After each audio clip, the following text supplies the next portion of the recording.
ayah kau beko lah bagian. Nah, ya kan? Jadi mengong-engong suh kita tu rusak konsentrasi embo. Ya kan? Kalian duduk kau lo nang kawi.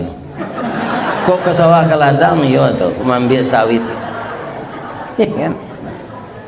Nah, bekola sudah awak mengaji, lai kana mau ke rumah makan ibu bawa jo pak ambo pai ko.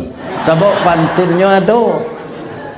Pantunnya dari Pitalah ke Batipu hari gampo di Padang Panjang sadang ke sawah awak lenamu konon memakan nantai dang. Tapi kok kadiedangan sudah ustaz mengaji dulu. Biar kue biar iye. Apa kali minum tadi?